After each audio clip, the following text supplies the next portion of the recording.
하나님 말씀 함께 보겠습니다. 창세기 12장 1절부터 3절까지 말씀입니다. 우리 함께 찾으셔서 말씀 우리 교독할까요? 제가 1절, 마지막 3절은 같이 합독합니다. 제가 1절 먼저 읽겠습니다. 여호와께서 아브라함에게 이르시되 너는 너의 고향과 친척과 아버지의 집을 떠나 내가 내게 보여줄 땅으로 가라.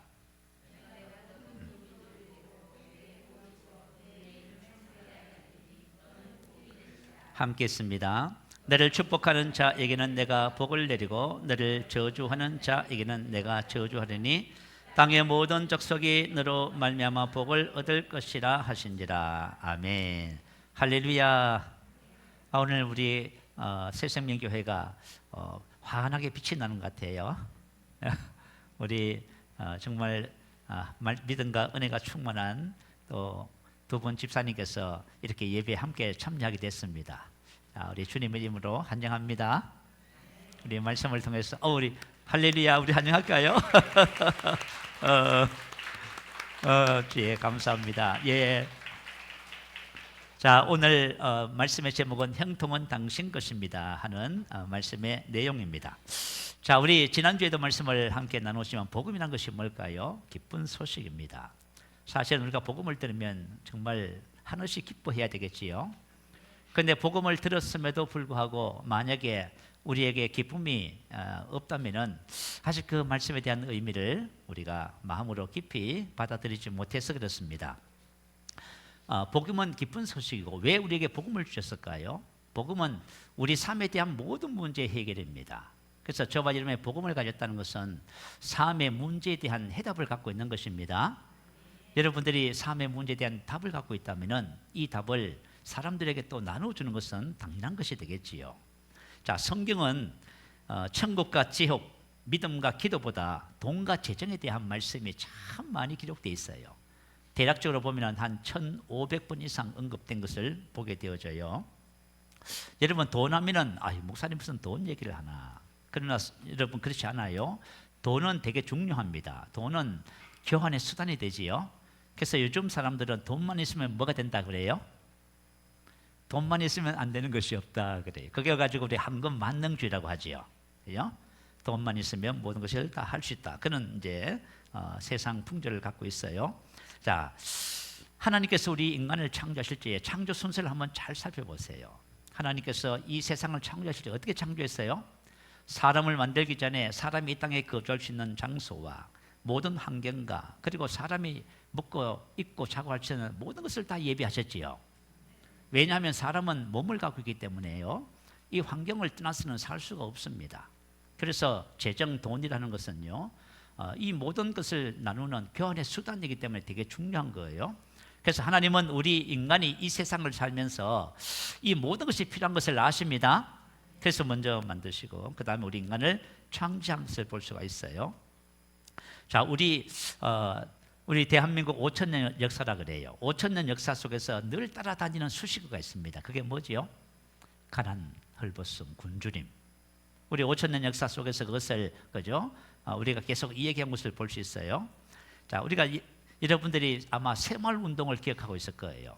새마을 운동의 목표가 뭐지요? 빈곤 퇴치였습니다.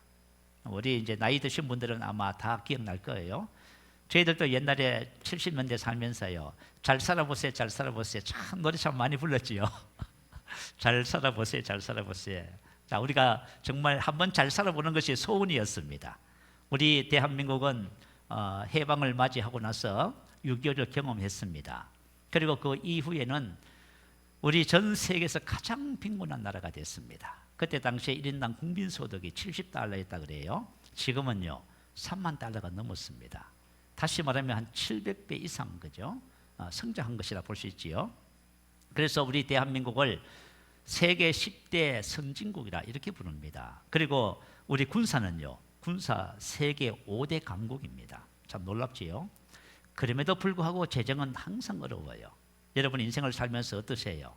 재정은 왜 어렵냐 하면은 매일 먹고 살아야 되니까요. 그래서 어려운 거예요. 그래서 오늘 저와 여러분이 말씀을 통해서 형통은 당신 것입니다. 이 말씀을 통해서 여러분이 이 재정 문제에 있어서 여러분 자유를 누리시기 바랍니다. 하나님이 주시는 축복을 경험하는 놀라운 은혜가 있게 될 줄로 믿습니다. 자, 형통은 당신 것입니다. 자, 그러면은 형통은 무슨 뜻이냐면요, 모든 일이 뜻과 같이 잘 되어감, 이게 사전적인 뜻입니다. 그러나 성경에서 말하는 형통은 좀 다른 뜻을 갖고 있어요. 자, 우리 먼저 고린도후서 9장 8절 말씀 유희물에 있습니다. 다 갖고 계시지요? 유희물. 자, 우리 고린도후서 9장 8절 말씀 같이 한번 큰 소리 한번 합독할까요? 하나님의 능히 모든 은혜를 너희에게 넘치게 하시나니 이는 너희로 모든 일에 항상 모든 것이 넉넉하여 모든 착한 일을 넘치게 하려 하십니다. 자, 저와 여러분을 향하신 하나님의 뜻입니다. 계획입니다. 하나님은 무엇을 하기를 원하세요? 하나님은 저와 여러분에게 모든 은혜를 넘치게 하십니다. 이 모든 은혜 속에 재정도 포함되어 있습니다. 하나님은 하나님의 백성들 삶에 모든 은혜를 넘치게 하기를 원하셔요.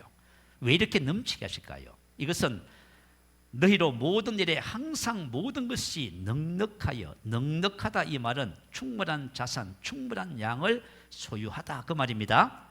자, 하나님은 저와 여러분이 이 땅에 살아가면서 현재 충분한 것을 소유하기를 원하세요. 왜 그러냐면 모든 착한 일을 넘치게 하려 하십니다. 할렐루야. 어떤 일을 하기를 원하세요? 그럼요. 우리가 하고 싶어도 없으면 못 하잖아요. 우리가 부모님을 그죠? 물질로 섬기고 싶어도 없으면 못 해요. 여러분 어떠세요? 가난한 자를 구제하고 형제를 돕고 싶어도 없으면 할 수 있어요? 못 합니다. 마음은 마음 가지고는 안 돼요. 실제로 우리가 도움을 베풀어야 됩니다. 그러기 위해서는 뭘 해야 돼요? 하나님의 은혜를 받아야만 합니다. 하나님은 저와 여러분의 인생에 모든 것이 넉넉하기를 원하십니다. 자, 우리 한번 볼까요? 구약시대 때는 구약의 형통은 언약을 지킬 때 약속된 복이 바로 형통이었습니다. 신명기 29장 9절에 보면요, 그런즉 너희는 이 언약의 말씀을 지켜 행하라. 그리하면 너희가 하는 모든 일에 형통하리라. 아멘. 자, 하나님은 구약시대 때 이스라엘 백성들에게 약속하신 건 뭐예요? 모든 일에 형통한 것입니다. 근데 조건이 하나 붙었어요. 언약의 말씀을 지켜 행하라. 그러면 이 모든 일에 형통하리라.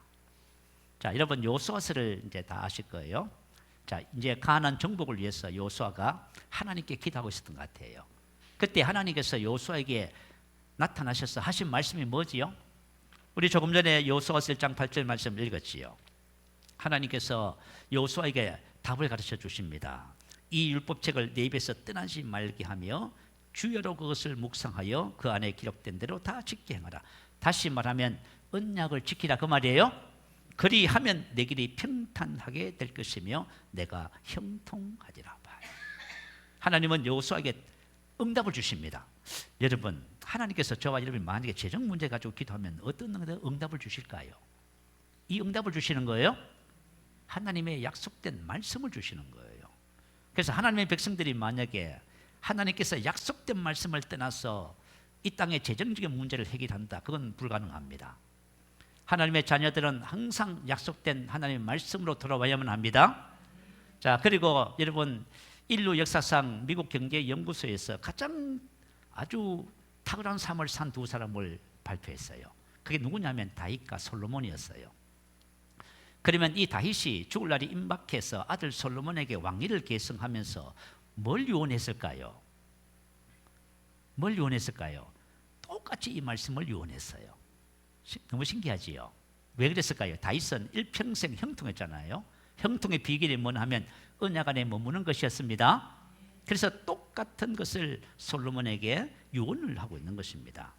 그래서 저와 여러분이 만약에 하나님의 방법을 따라서 인생을 살았다면 여러분이 자녀들에게 유언할 거예요. 뭐라고요? 다윗처럼.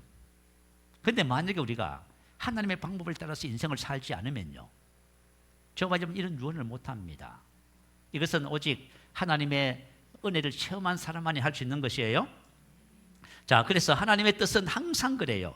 하나님의 능히 모든 은혜를 너희에게 넘치게 하신 모든 은혜예요. 이 모든 은혜 속에 재정이 포함된다. 우리 옛날에 잘못된 신앙관을 갖고 있었어요. 목사들은 가난해야 되고 그래야 경건한 삶을 살 수 있다 이렇게 접근했어요. 그러나 그렇지 않다는 것을 말씀을 통해서 우리 새롭게 한번 발견해 봐야만 합니다. 자, 요한 3서 2절 말씀이 있습니다. 요한 3서 2절 말씀은 여러분 다 아시지요? 우리 같이 한번 고백 한번 해볼까요? 자, 시작. 사랑하는 자여 내 영혼이 잘된 같이 내가 범사에 잘되고 강건하기를 내가 간구하노라. 자, 요한 3서 2절 말씀은 모든 그리스도인들이 좋아하는 성구 중에 하나입니다. 시편 23편 말씀 그리고 시편 1편 말씀. 자, 요한 3서 2절 말씀은 어떤 내용의 말씀이냐 하면 사랑하는 자여 내 영혼이 혼이 잘됨 같이, 같이는 카도스라고 하는 단어예요. 뭐뭐에 따라서 바로 뭐뭐처럼. 자, 내 혼이 잘 되는 수준만큼이에요. 무슨 말인지 알겠지요? 자, 내 혼이 잘 되는 수준만큼 내가 범사에 잘 되고, 범사에 잘 되고 모든 것이 번영되고 그런 뜻이에요. 아시겠지요? 그런데 여러분 이 말씀을 유심히 살펴보면 참 너무 신기해요. 어떤 내용이냐면 이런 뜻이에요. 사랑하는 자여 내 혼이 잘됨. 현재 수동태로 기록됐어요. 지금을 말하는 거예요. 내 혼이 지금 수동태라고 하는 것은 뭐냐 하면 내가 잘되게 한다는 것이 아니에요. 그것은 제3자가 그죠? 영향을 미친다 그 말이에요.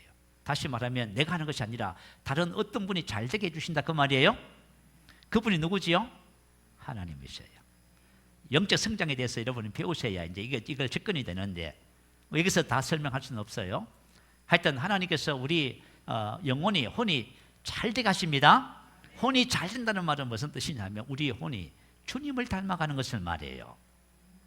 자, 여러분 혼이 지금 마음이 여러분 생각이 인격이 주님을 닮아가고 계시면 아멘. 주님을 닮아가는 것을 말해요. 자, 우리 혼이 주님을 닮아가는 분량 수준만큼 내가 범사에 잘 되고는 어떤 뜻이냐면 현재 수동태예요. 내가 하는 모든 일에 누가 잘되게 하신다? 하나님이 잘되게 하신다. 하나님이 잘되게 하신대요. 그러니까 여러분 한번 생각해 보세요. 내가 내 인생을 잘되게 할 수 있나요? 우리는 뭔가 잘되면 뭐라 해요? 운이 좋았다 이렇게 표현해요. 그죠? 난 다른 사람만큼 노력한 것도 아닌데 운이 좋았다 이렇게 표현해요. 자, 그러나 우리 그리스도인들은 내 영혼이 잘된 같이 범사가 잘 되는데 잘되게 하시는 분이 하나님이십니다. 범사가 잘되고 강건하기를. 근데 강건하기는 현재 능동태예요. 능동태는 내가 해야 되는. 근데 건강 문제는 하나님이 잘되게 하시는 것이 아니에요. 뭘 해야 된다고요? 건강 문제만큼은 내가 운동을 하셔야 되지요. 건강 관리를 해야 된다 그 말이에요. 비록 하나님께서 우리 병든 몸을 치료하시고 다 하시지만 건강 문제는 우리가 관리하고 음식도 가려서 먹어야 되고요. 운동을 해야 되고요. 쉼을 가져야 되고요. 다 이게 필요한 거예요. 자연적인 원리를 따른 건강의 원리를 찾아서 하셔야만 합니다. 이것도 하지 않고 건강하기를 바라는 것은 성경적이지 않아요. 그래서 하나님은 사랑하는 자여 내 영혼이 잘된 같이. 자, 이 말은 내 영혼이 번영되는 것처럼 내가 범사에 번영되고 그 뜻이에요. 봐요. 그죠? 우리가 할 수 있는 영역이 아니단 말이에요. 그래서 하나님께서 저와 여러분의 삶을 이렇게 은혜 가운데 인도하시고 축복하십니다. 자, 왜 혼이 잘 되면 범사가 잘 될까요? 만약에 저와 여러분 혼이 잘 되면 우리 안에 계신 주님께서 우리를 이끌어갈 수 있어요? 인도할 수 있어요. 혹시 여러분 신앙생활 하면서 영적 성장이 얼마나 중요한지 발견하셨어요? 영적 성장은 우리 혼이 잘 되는 거예요. 혼이 잘 되면 우리 안에 계신 주님께서 우리를 이끌어서 지혜와 능력으로 우리에게 삶의 공급자가 될 수 있어요? 근데 그게 안 되는 거예요. 그게 안 돼서 저번에 고민하고 지금 갈등하고 있는 거예요. 그래서 혼이 잘 되면 우리 안에 있는 주님 성령의 인도를 받아서 살아갈 수가 있어요. 그래서 영혼이 잘 되면 범사가 잘 된다는 말이에요. 왜냐하면 주님께서 우리를 인도하시기 때문에 범사가 잘 되게 역사하신다 그 말이에요. 그래서 우리가 삶은 영적이다 이런 표현을 써요. 우리 이제 그렇게 보통 일반적으로 우리 기존 기독교 성도들은 삶은 영적이다 이런 표현을 잘 안 써요. 그죠? 삶은 영적이다는 말은 무슨 뜻이냐면 자, 우리는 하나님을 믿고 거듭났지요. 그래서 우리는 우리 정체성을 영이라고 해요. 나의 삶은 뭐가 반영이 돼요? 나의 영적인 상태가 반영되는 거예요. 여러분들이 이걸 만약에 발견하신다면 여러분이 영적 성장에 최선을 다할 거예요. 나의 삶은 내 영적인 상태가 반영되는 거예요. 그래서 삶은 영적이다 하는 거예요. 자, 이것이 무슨 얘기냐면, 자, 우리 만약에 이 재정 분야, 건강 분야 이런 분야가 있어요. 만약에 우리 재정을 나누니까요, 재정 분야에 있어서 내가 만약에 영적으로 어린아이다, 그러면 어떻게 돼요? 재정 분야에 하나님의 말씀을 가지고 아무런 영향력을 못 끼쳐요. 그래서 우리는 그냥 세상 사람들하고 똑같은 방법으로 살아가요. 근데 내가 만약에 영적 어린아이에서 말씀에 대한 계시가 증가돼서 자녀가 됐어요. 자녀가 되면 이제 우리의 삶을 하나님의 말씀과 믿음의 선한 싸움을 싸우는 거예요. 그래서 말씀으로 삶을 다스리려고 자꾸 이렇게 성장을 도모하는 거예요. 청년의 신앙이 되면요, 이제는 재정 분야에서 열매를 맺기 시작하는 거예요. 이렇게 되는 거예요. 어른의 신앙이 되면요, 이제는 재정 분야에서 이제는 나누는 삶을 살아가는 수준이 된다, 그 말이에요. 그래서 저와 여러분의 영적인 수준 상태가 지금 현재 상태예요. 여러분이 만약에 건강의 문제는요, 여러분 영적 상태에 달렸어요. 여러분이 최소한 청년의 신앙만 되면은 질병의 문제에서 해방됩니다. 재정의 문제도 똑같아요. 자, 그래서 여러분, 나의 삶은 나의 영적인 상태가 반영된다, 이것을 개념을 가지시기 바래요. 자, 우리 한번 첫 번째 한번 볼까요? 이렇게 설명을 너무 상세하게 하면은 이거 언제 끝날지 모르는데 하여튼 오늘 할 수 있는 범위까지만 하십시다. 자, 1번, 예수님은 우리를 형통케 하려고 오셨다. 자, 예수님은 우리를 뭐 하러 오셨다고요? 자, 이 말은 무슨 뜻이냐면, 예수님이 우리를 형통케 하러 오셨다, 그 말은 뭐냐면 예수님께서 우리에게 형통을 기업으로 주러 오셨다, 그 말이에요. 기업, 상속으로 주러 오셨다, 그 말이에요. 기업, 상속. 그래서 이 형통은 하나님 자녀의 기업입니다. 그래서 여러분들이 말씀을 알면은 여러분이 뭐라고 고백하냐면, 나는 형통한 자입니다, 이렇게 고백을 하게 돼 있어요. 자, 우리 계속 한번 보십시다. 자, 형통은 우리의 기업이고요, 가랑과 저주와 저주는 타락의 결과이며 율법의 저주입니다. 창세기 3장 17절 19절 같이 한번 읽어봅니다. 내가 내게 먹지 말라 한 나무의 열매를 먹었은즉 땅은 너로 말미암아 저주를 받고. 자, 하나님은 처음에 아담을 창조하실 적에 저주의 사람으로 창조하지 않았어요.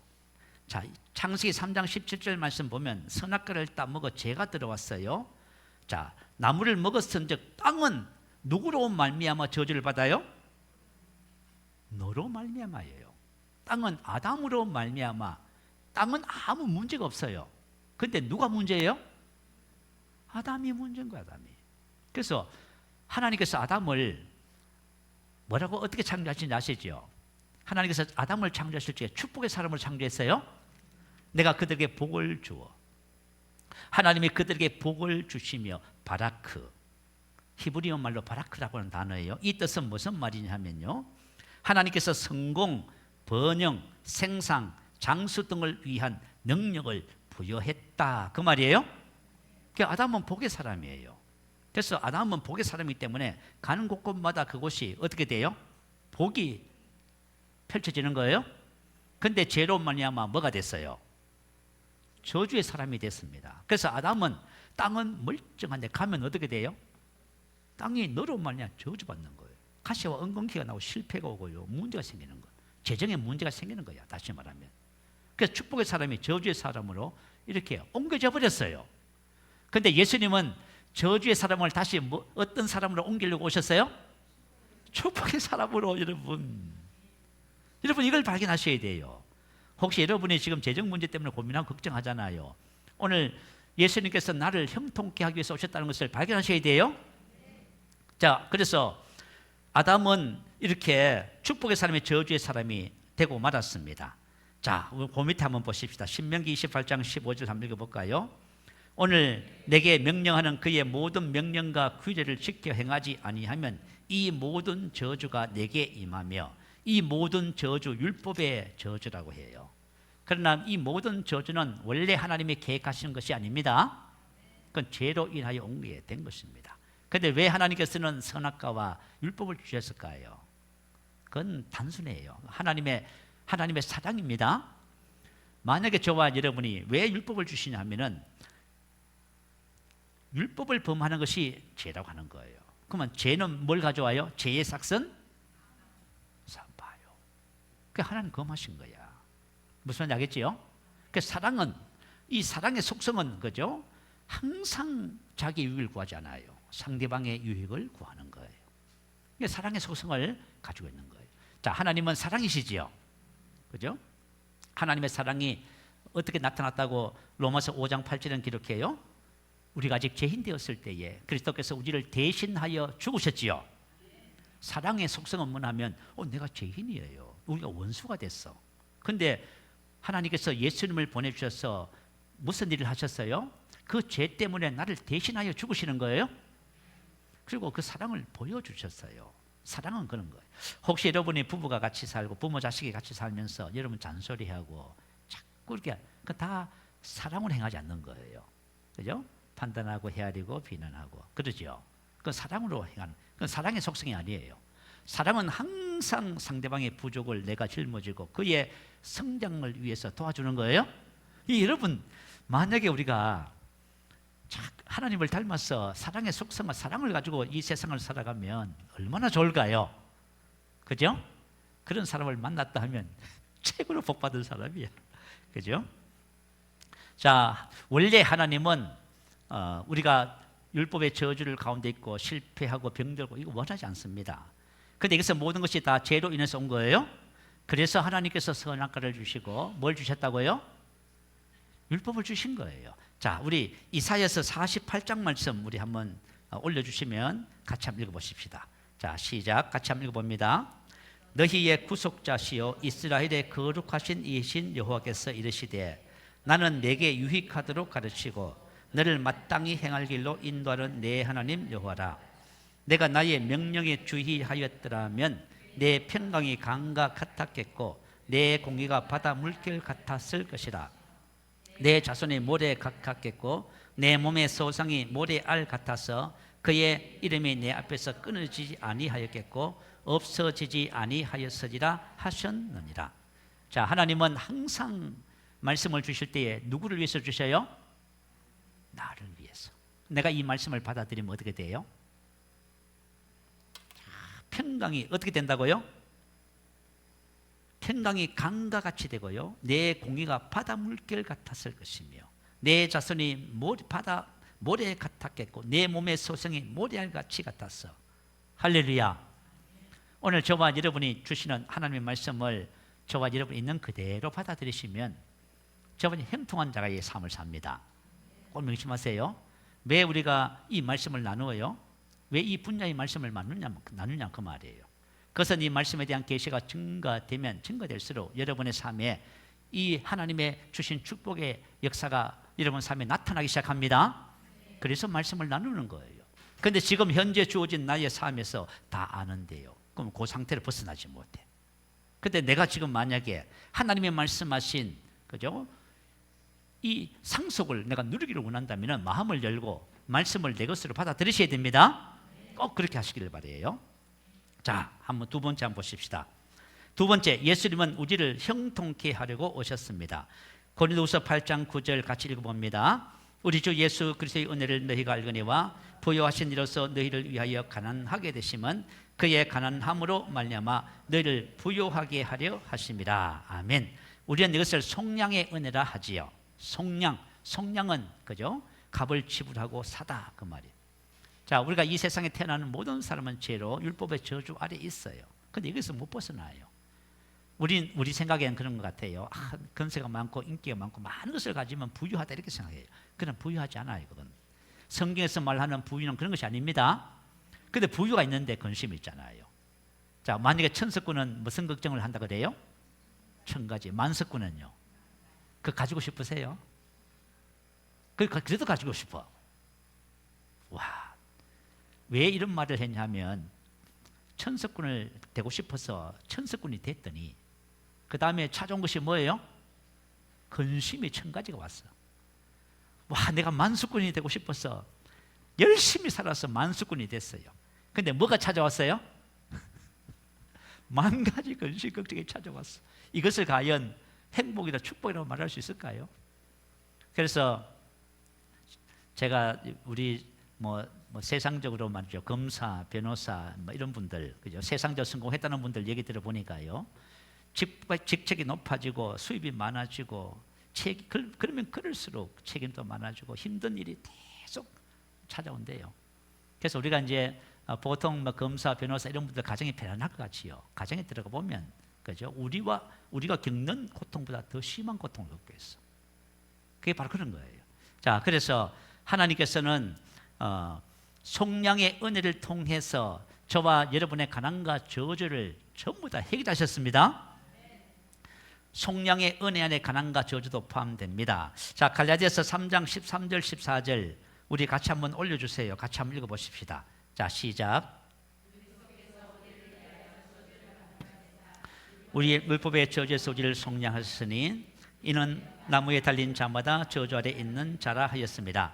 이는 그리스도 예수 안에서 아브라함의 복이 이방인에게 미치게 하고 또 우리로 하여금 믿음으로 말미암아 성령의 약속을 받게 하려 함이라. 아멘. 제가 이 말씀을 묵상하고 깨달으면서요, 나의 삶에 더 이상 율법의 저주는 없다. 맞아요? 실패는 없다. 맞아요? 여러분, 우리 삶에 율법의 저주 없습니다. 왜냐하면 예수님께서 저와 여러분을 대신하여 율법의 저주를 받으셨어요. 그래서 율법의 저주를 어떻게 했어요? 전부 다 청산해 버렸습니다. 왜냐하면 저와 여러분 삶의 저주를 없애주시려고요. 그 대신 우리가 그리스도 안에서 뭘 받게 됐어요? 아브라함의 복이라고 하지요. 그죠? 아브라함의 복을 받게 됐습니다. 그래서 아브라함의 복은 상속입니다. 갈라디아서 3장 7절을 읽어드릴게요. 그런즉 믿음으로 말미암은 자들, 예수를 믿는 사람들은 아브라함의 자손 아들인 줄 알지어다. 자, 우리가 예수를 믿으면 누구 아들이 돼요? 영적으로 아브라함의 아들이 됩니다. 자, 이삭이 복을 받았어요. 요셉이 복을 받았어요. 왜 받았어요? 아브라함 때문에 받았지요. 봐요. 저와 여러분도 아브라함의 복입니다. 그러면 구체적으로 아브라함의 복이 뭘까요? 저와 여러분이 아브라함의 복을 알면은 이 땅에서 소명과 사명을 발견하게 돼요. 하나님께서 왜 우리에게 모든 은혜를 넘치게 하사 모든 착한 일을 넘치게 하시는지를 알게 돼요. 자, 우리 창세기 12장 우리 본문 읽은 거 볼게요. 2절 보면 내가 너로 큰 민족을 이루고 내게 복을 주어 바라크. 내게 복을 주어 바라크. 복의 사람이다 그 말이에요. 하나님은 저와 여러분을 불러서 아브라함의 복이다. 이 말은 무슨 뜻이냐면 너 복의 사람이다 그 말이에요. 그러면 왜 복의 사람이 되게 하시냐 하면 내 이름을 장대하게 하는 너는 복이 될지라. 너는 복이 베라카. 복을 주는 한복, 복의 근원 그 뜻이에요. 다시 말하면 이 땅에 하나님의 자녀들은 이 땅의 복일 뿐만 아니라 복을 주는 한복입니다. 그 여러분들이 가는 곳곳마다 뭘 주는 자예요? 복을 주는 자입니다. 그런데 이건 말이죠, 이건 하나님의 말씀이니까 제가 하는 말 아니지요? 그 여러분이 하나님의 말씀을 받으시면 여러분이 이제 이 땅의 복의 사람으로 살아가는 거예요. 자, 그래서 아브라함의 복이에요. 복을 주는 한복.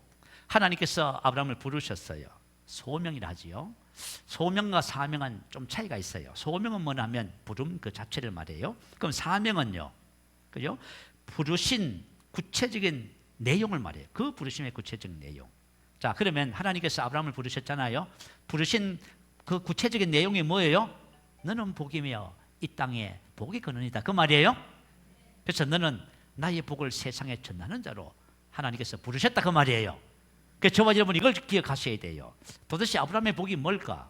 바로 하나님께서 우리를 부르신가 사명에 대한 말씀을 하는 거예요. 그래서 모든 착한 일을 넘치게 하는 것이 바로 하나님의 계획입니다. 아멘. 자, 그러면은 우리 형통의 비결을 우리 살펴보십시다. 자, 큰 두 번째 형통의 비를 1. 형통한 자가 되어 창세기 39장 2절입니다. 자, 같이 한번 읽어봅니다. 여호와께서 요셉과 함께 하심으로 그가 형통한 자가 되어. 자, 요셉이 무슨 자가 됐어요? 형통한 자입니다. 그냥 뭐 좀 잘 됐으면 좋겠다 그런 개념이 아니에요. 그냥 형통한 자예요. 형통한 자가 되어. 그런데 어떻게 해서 형통한 자가 됐지요? 여호와께서 요셉과 함께 하심으로 그가 형통한 자가 되었습니다. 여호와께서 요셉과 함께 하심으로 형통한 자가 되었습니다. 자, 성경에서 말하는 복이 뭘까요? 그것은 하나님께서 나의 삶에 함께 하는 거예요. 여러분, 성령의 교통하심, 코이노니아, 주님과 코이노니아, 그게 무슨 뜻이냐면 교제, 동력, 함께 나눈 그런 뜻이에요. 주님께서 우리 안에 왜 오셨어요? 우리와 함께, 우리의 삶을 동력하러 오신 거예요? 함께 하러 오신 거예요. 그래서 이 사람이 만약에 예수를 믿고 주님과 함께 사는 사람이 되면은 어떤 사람이 돼요? 형통한 자가 돼. 근데 내가 형통한 자가 되면 얼마나, 그죠? 자, 진짜 복 있는 사람이에요, 그죠?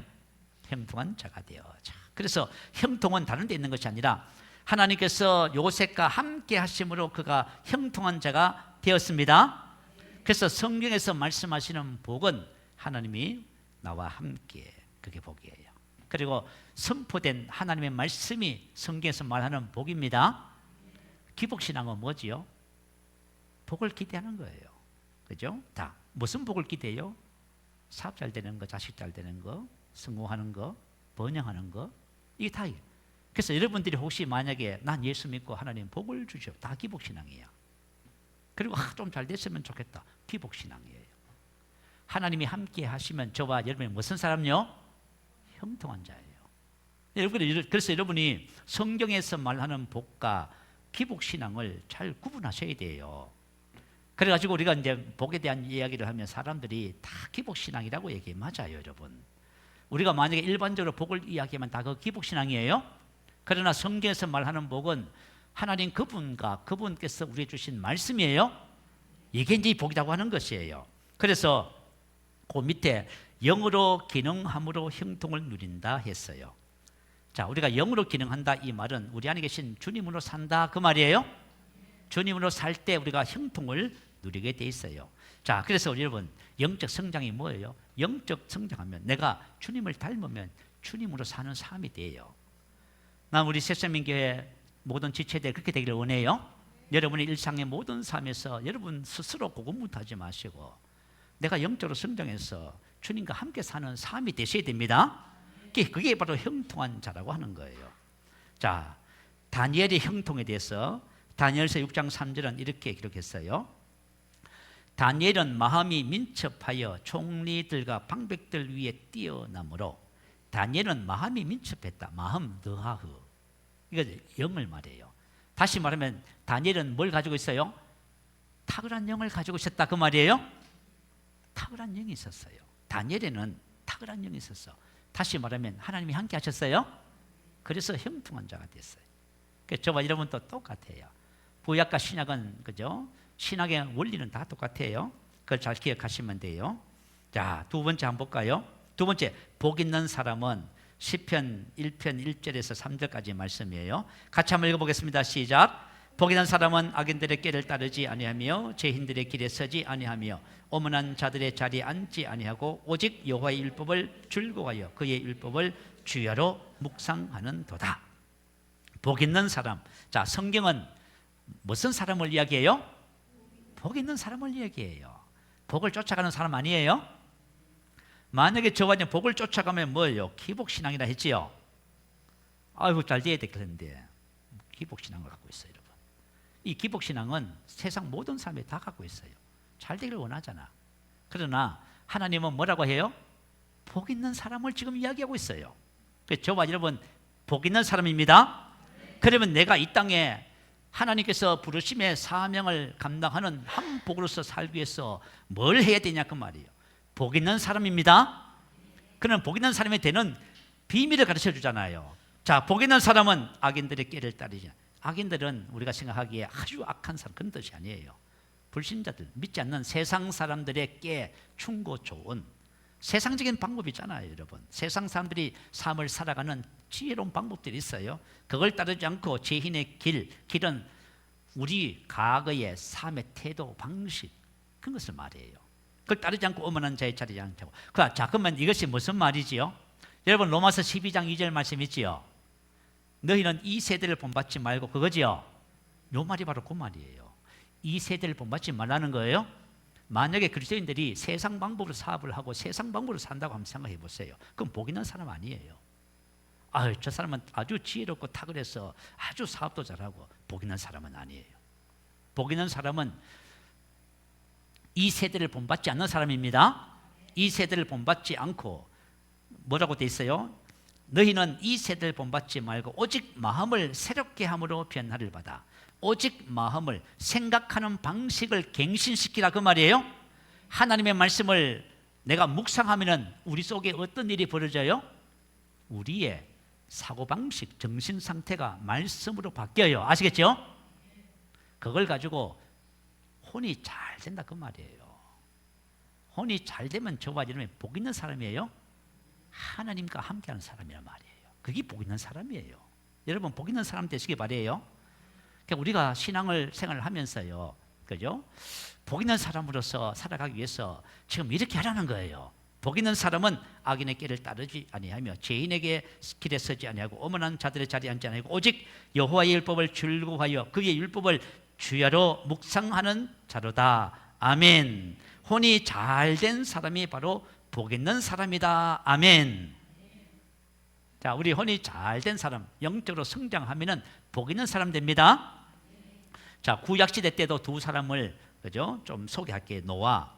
창세기 6장 9절에 보면 노아는 의인이요 당대의 완전한 자라. 그는 하나님과 동행하였으며 당대의 완전한 자라. 여러분 에베소서 4장 13절에 자, 우리 모두가 예수 그리스도를 아는 것과 믿는 일에 하나가 되어 온전한 사람을 이루어 나와 있지요. 그래서 예수의 장성한 분량이 충만한 때까지 이르니. 다시 말하면 온전함이라는 것은 뭐냐면 노아의 마음이 하나님의 마음을 닮았다 그 말이에요. 우리 마음이 하나님의 마음을 닮으면 누가 함께 할 수 있어요? 하나님이 함께 할 수가 있어요. 그러니까 왜 우리가 하나님 없이 사느냐 하면은 이 마음의 문제가 해결이 안 되는 거예요. 이게 안 되는 거예요.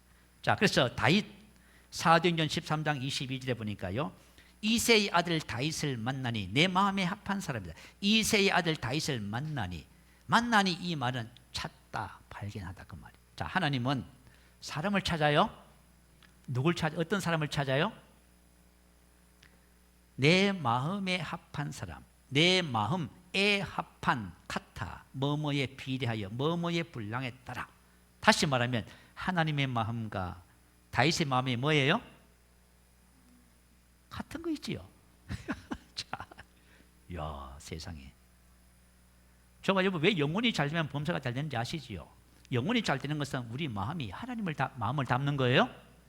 근데 내 마음에 분노가 있고 미움이 있고 욕심이 있고 시기가 있고 한번 생각해 보세요. 하나님의 마음을 담는 게 아니에요 이게. 그러면 하나님께서 우리와 함께 하고 싶어도 우리를 이끌어가고 싶어도 돼야 안 돼요. 안 되는 거 이게요. 그래서 여러분 영적 성장의 원리를 따라서 우리가 성장하셔야 돼요. 이게 너무너무 중요한 거예요. 그래서 이새 아들 다윗을 만나니 내 마음에 합한 사람이라 내가 그를 통하여 내 뜻을 전부 다 이루리라 그렇게 하셨어요. 그래서 저와 여러분 신앙생활 하면서 이 부분들에 대한 계시가 열리시기 바랍니다. 자, 그러면 세 번째 형통의 법칙, 우리 여기까지만 하고 오늘 마치십시다. 형통의 법칙, 하나님의 축복으로 사는 형통의 원리 이렇게 달았습니다. 자, 첫 번째 부유의식, 두 번째 공급의 원천. 자, 부유의식. 자, 부유의식이란 말은 무슨 뜻이냐 하면 하나님께서 선포하신 말씀에 대한 의식을 말해요. 아브라함의 복의 의식. 자, 저와 여러분 그리스도 안에서 아브라함의 복이지요. 그리고 우리는 가난한 자가 아니라 부유한 자지요. 부유의식을 가지셔야 돼요. 사람의 의식을 여러분 가만히 생각해 봐요. 여러분 의식이 지금 어떻게 돼 있어요? 뭐 조금만 문제만 생각하고 염려, 근심, 걱정하고 막 방황하고 갈등하고. 다시 말하면 신앙생활은 그죠? 하나님의 말씀으로 변화된 사고방식이에요. 이걸 안 하는 거예요, 좀 더. 이 훈련을 안 하는 거예요. 아까 전에 우리 그 시편 1편 1절에 있는 말씀하고 요수아서 1장 8절 말씀이 뭐예요? 하나님의 말씀으로 변화된 사고방식이에요. 이걸 가지면은 하나님의 축복의 은혜가 흐른다 그 말이에요. 그런데 세상에 이걸 안 하네. 이걸 안 하고 뭘 해요? 다른 것에 집중해 버려요. 막 딴 것에. 로마서 8장 5절 6절에 똑같은 원리예요. 육신을 따르는 자는 육신의 일을, 영을 따르는 자는 영의 일을 생각하죠. 영을 따른다는 것은 하나님의 말씀을 따르는 사람은 말씀을 주야로 묵상하는 거예요. 내가 만약에 육신을 따르면 육신의 사고방식, 정신상태를 가져요. 그러면 사망이요. 영의 사고방식을 가지면요, 생명과 평안이지요. 하나님이 왜 우리에게 말씀을 주셨어요? 여러분, 말씀에 대한 계시가 증가되어서 여러분이 계시가 열리잖아요. 그러면 말씀이 말하는 축복이 여러분 삶에. 그래서 하나님의 축복은 뭐냐 하면 하나님의 말씀, 그분이 선포된 말씀과 또 그분 자신이에요. 이게 바로 하나님께서 말하는 복이라는 거예요. 이걸 여러분 잘 기억하셔야 돼요. 제가 옛날에 신학교 3학년 때요, 추석 때 여러분 이제 다 아시고 처음 계시는 분은 그냥 요약해서 설명을 해드릴게요. 신학교 3학년 때 결혼해서 이제 우리 집사람은 임신해가 배가 부르고요. 그 친구 3명하고 같이 삼각산 북한산에 갔어요. 능력 받아서 목회 잘하려고. 아유, 뭐 저 모든 거 다 이제 빼고요. 그날 이제 거기서 추석날 세상에 10시 한 9시 넘으니까요, 사람들이 산에 올라오더라고요. 제가 놀랐어요. 이 사람들이 도대체 추석날 이 산에 웬일인가 싶었어요. 가만히 보니까 전부 자리를 앉고 전부 기도하러 오셨더라고. 야, 여러분, 그때가 언제냐면 1992년도, 그죠? 1992년도였는데요. 그때 그 삼각산에, 그 높은 산에 추석날 뭐 하러 와요? 기도하러 오셔요. 그런데 요즘은 세상에 요 가까이 있는데도 교회 기도하러 안 오네. 와, 여러분 지금 우리 신앙생활 참 점검해 보셔야 돼. 아시겠죠? 기도하러 오는 거예요. 그래서 나는 이제, 그죠? 그 평범한 바위 끝에 앉았고요. 한 50대, 60대 돼 보이는 두 분이 부부가 앉아서 시편 23편을 펴놓고 찬양하고 읽더라고요. 남자분이. 여호와는 나의 목자시니 내게 부족함이 없으리로다. 그런데 그 말씀이 제 속에, 그 말씀이 발이 달렸더라고. 우리 계시를 받는다 그런 표현하죠. 말씀이 제 안에 쏙 들어오더라고요. 그러면서 제가 막 그때부터 막 흐느끼 울기 시작했어요. 막 울기 시작한 거야. 왜 울었어요? 여호와가 누구예요? 나의 목자신 거야. 말씀에 대한 계시가 온 거예요. 그때부터 제가 뭐 했어요? 여호와를 나의 공급자로 삼았어요. 저는 개척을 해서, 그죠? 목회를 잘했다 못했다 그런 개념이 아니에요. 목회를, 그죠? 우리는 그죠? 빈손 들고 서울 와서 목회를 했거든요. 개척할 때도 700만 원 가지고 개척했어요. 뭐 우리 다 이제 옛날에는 다 이제 그렇게 했었어요. 그러면서 우리가 처음에 개척을 하고 나니까 한 달, 두 달은 월세를 냈는데 3달 되니까 월세가 밀리더라고. 그래서 저희 집 사람이 그래요. 월세 밀린대요. 제가 뭘 했는지 아세요? 여호와는 나의 목자시여. 하루는 그러더라고요. 여보, 당신 걱정 좀 해야 돼. 여호와는 나의 목자. 제가 인생을 살아오면서 재정 문제 가지고 걱정해 본 것은 한 번도 없어요. 왜요? 하나님이 나의 공급자잖아.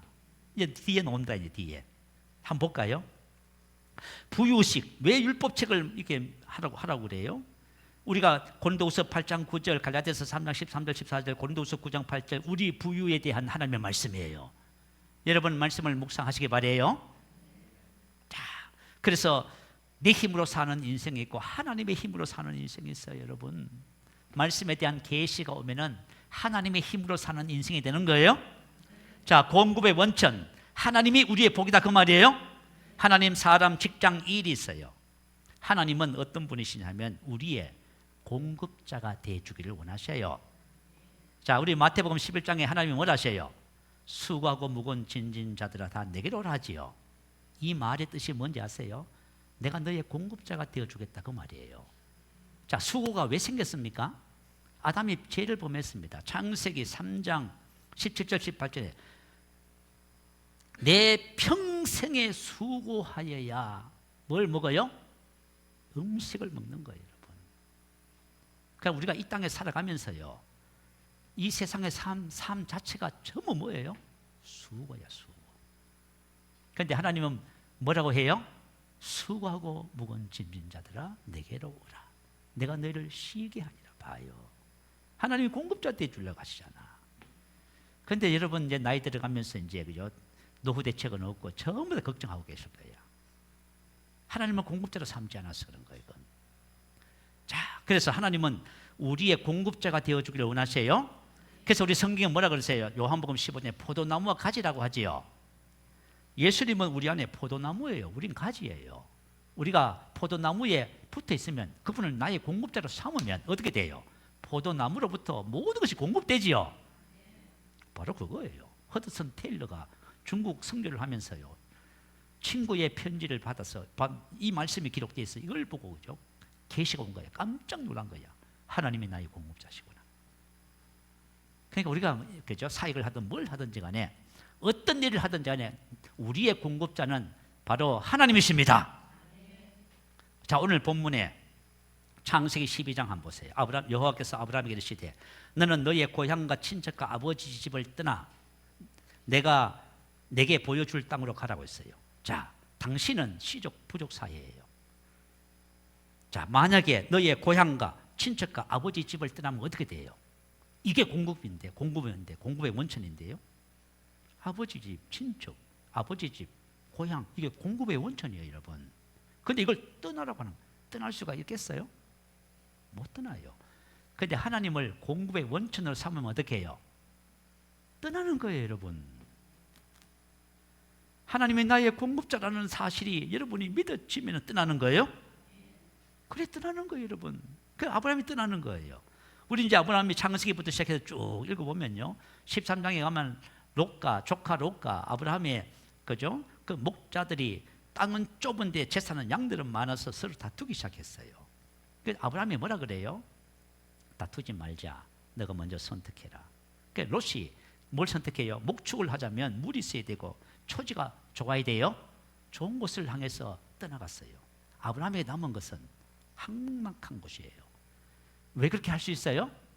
아브라함의 공급의 원천은 뭐예요? 하나님이세요. 그러면 롯의 공급의 원천은요, 푸른 초장이에요. 목초예요, 여러분. 무슨 말인지 알겠지요? 저와 여러분의 인생의 삶을 살면서 하나님은 우리의 공급자로 오신 거예요. 근데 이걸 모르고 살아가는 거예요, 이걸. 어릴 때부터, 만약 학생 때부터 이 사실을 알고 살아가면은 이 최고의 축복을 받은 사람이에요. 야, 이거 참 너무 놀라운 계시예요, 이건. 그죠? 그래가지고 아브라함이 쭉 여러분 읽어보세요. 읽어보면 참 놀라워요. 제가 한 가지만 간증을 하고 오늘 마치십니다. 노시청 장로님이라는 분이 계셔요.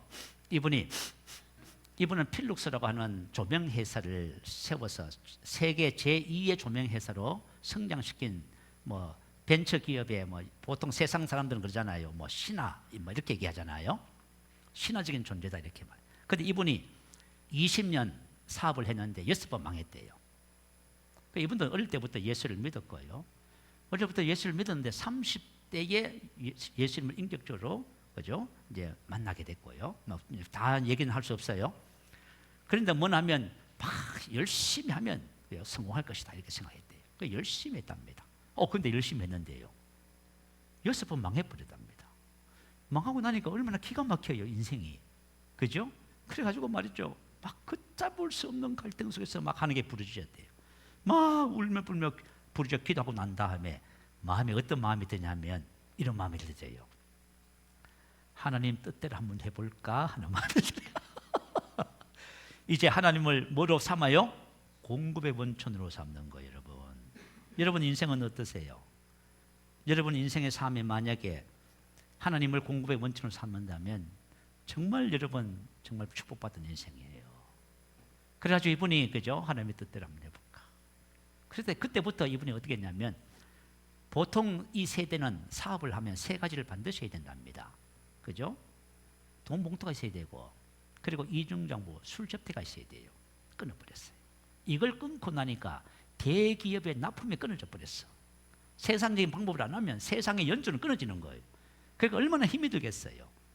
그러면서 이분이 하나님을 공급자로 삼기 시작하니까 하나님 눈치를 보기 시작하는 거예요. 하나님께 묻기 시작하고요, 하나님 앞에 나와서 기도하기 시작하고요. 그런데 자기 힘으로 자기 노력으로 사업을 할 때는 잘 돼도 근심 걱정, 안 돼도 근심 걱정. 그런데 이상하게 하나님을 공급의 원천으로 삼고 주님 앞에 나가면은 환경과 상황은 어려운데 마음은 뭐예요? 평안하네. 그런데 하나님이 그때 뭘 주셔요? 지혜를 주시더래요. 그래서 이분이 이 회사가 1000가지 특허를 갖고 있어. 그러니까 이분이 고백하더라고. 나의 사업의 성공은 하나님께서 주신 지혜입니다. 여러분 봐요. 여러분 인생의 전환점을 맞이하기 바래요. 인생의 전환점을 어떻게 맞이해야 되냐면 하나님을 공급자로 딱 만나야 돼. 그게 바로 인생의 전환점이야. 그때부터 저와 여러분은 하나님을 그죠? 의지해서 살아가게 되는 거예요. 자, 오늘은 여기까지 말씀을 나누고요. 다음 주에 뒤편에 있는 말씀을 더 구체적으로 해서 나누도록 그렇게 하겠습니다. 자, 우리 한번 기도하실 적에요. 형통은 당신 것입니다. 이 내용을 여러분이 집에 가셔서 계속 묵상하세요. 계속 보세요. 그래야 우리 마음과 생각이 바뀌어지는 거예요. 마음과 생각이 바뀌어지지 않으면 절대로 그죠? 저와 여러분이 주님과 함께 동행하는 삶을 살 수가 없어요. 그러니까 여러분이 말씀을 계속 묵상하시고 정말 부유식 공급의 원천, 내가 하나님의 공급의 원천인가? 사람인가? 직장인가? 일인가? 한번 살펴봐요. 사람이 공급의 원천이잖아요. 정말 사람 눈치만 보네. 우리 보통 그러잖아요. 줄을 잘 서야 된다지요. 공급의 원천이 누구예요? 사람. 뭘 줄을 잘 서요? 그리고 직장 일, 직장이 없으면 죽을 것 같은 거죠. 그러니까 말이죠. 하나님의 뜻대로 못 사는 거야 이게. 자, 다음 주에 더 상세하게 말씀을 나누기로 하고요. 오늘 여러분들이 이 내용을 한번 기도하시면서 한번 읽어보시면서 기도하셔도 좋고요. 자, 우리 함께 할렐루야 한번 부르시고 기도하는 시간 같습니다. 할렐루야.